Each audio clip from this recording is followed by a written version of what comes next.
It is day 10, guys. So now, today we are going to be focusing on what to look out for before you open a brokerage account. Because there are certain important things that you need to look out for. Of course, it depends on your location. For somebody in the UK, it's going to be different. For somebody in Nigeria, it's going to be different. For somebody in the United States as well, it's going to be different. So now, I'm going to probably break it down into two equal parts in the markets I'm most familiar with. If you are based in the UK, to open a brokerage account, here are things that you need to consider. You need to consider the cost. There are certain brokers in the UK that charges you a certain amount on a monthly basis to use them. Meanwhile, there are certain brokers that doesn't charge you anything to use them. You need to check that. Now, another thing that you need to check is, what does the broker offers? Do they offer you everything you need?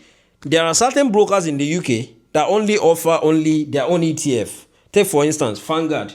If you open Vanguard, you can only trade Vanguard ETF on them.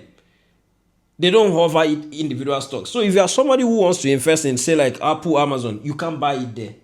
So then you know that kind of broker is not for you. Then you go for another broker that offers you. There are some brokers that offer both individual stocks and ETF. That's where you have things like Trading 212, free trades. So they offer you all of these options. You can buy individual stocks there. You can buy ETF there as well. Another thing you need to consider is to check out for fractional shares. There are some brokers that offer you fractional shares. What that essentially means is, if a stock is selling for £100 or $100 and you only have £10, you'll be able to buy £10 worth of that shares. There are some brokers that doesn't allow you to do that. And the most important thing, you need to check if a broker is regulated. If a broker is not regulated by the Financial Conduct Authority, stay away from them. Only go with brokers that are regulated. So that is on that aspect for people that are based in the UK. And of course, you need to check whether they offer the best account in the UK, which is Stocks and Shares ISA. Any broker that doesn't offer that, you don't have any business to do with them. So that is on that part. The second part, if you are based in Nigeria, you also need to look out for regulation. Whether the broker that you want to go for is regulated by SEC. You can find the list of regulated brokers on the NGX website.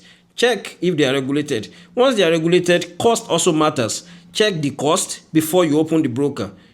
So when you check all of these things, and you also check everything they offer, some broker in Nigeria allows you to invest in foreign stocks and Nigerian stocks like Bamboo, like Trove, they do that. But most of traditional brokers won't allow you to do that. So you need to consider all of these things before you now say, okay, this is the best broker I want to go for. So those are the few things I think you should consider before you say, okay, this is the broker I want to go for. I'm going to be listing examples of brokers in the next one.